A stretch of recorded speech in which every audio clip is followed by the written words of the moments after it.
김민석의 날 좀 봐요. 안녕하세요, 김민석입니다. 따뜻한 봄이 왔습니다. 겨울에는 오리털 패딩을 잘 입고 다녔는데요, 이제 정리를 좀 해야 될 것 같습니다.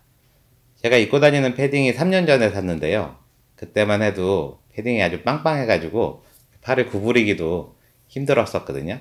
이번에 정리를 하려고 보니까 좀 헛잠바 같이 털이 다 빠져 가지고 그런 모양이 됐습니다. 좀 쪼글쪼글한 그런 오리털 패딩을 보니까 쪼글쪼글해진 제 피부가 생각이 났는데요, 오리털 패딩에 털이 빠지면 상당히 쪼글쪼글해지는 것처럼 피부에서는 콜라겐이 줄어들면 탄력을 잃고 주름이 생깁니다. 피부를 만드는 단백질 중에 한 90% 정도가 콜라겐이거든요.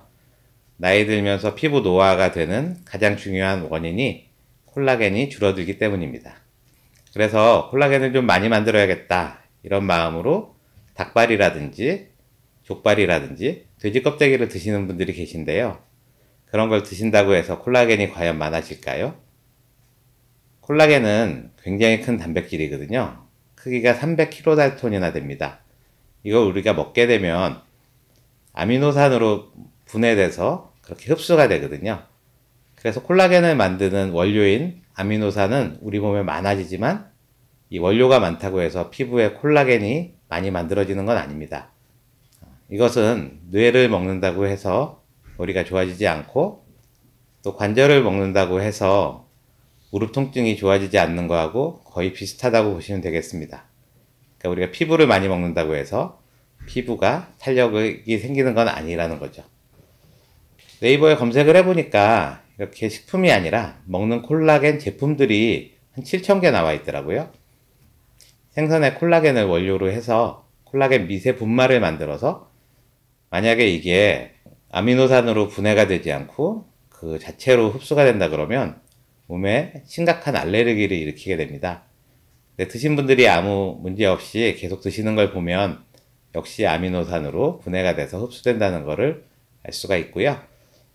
먹는 걸로 어려우니까 얼굴에 바르는 건 어떨까, 그런 생각들 하시는 것 같고, 콜라겐 마스크팩도 상당히 많습니다. 우리 피부과 쪽에서는 500달톤의 법칙이란 게 있습니다. 어떤 물질이 500달톤 이상이 되면 피부를 통해 흡수되기가 무척 어렵다는 것입니다. 달톤은 지난 첫 번째 시간에 말씀드렸는데요, 원자나 분자같이 아주 작은 물질의 무게를 재는 단위입니다. 콜라겐은 300kDalton이나 된다 그랬죠? 피부를 통과할 수 있는 가장 큰 크기가 0.5kDalton이니까 콜라겐은 피부를 통과하는 가장 큰 물질보다 600배나 무거운 물질입니다.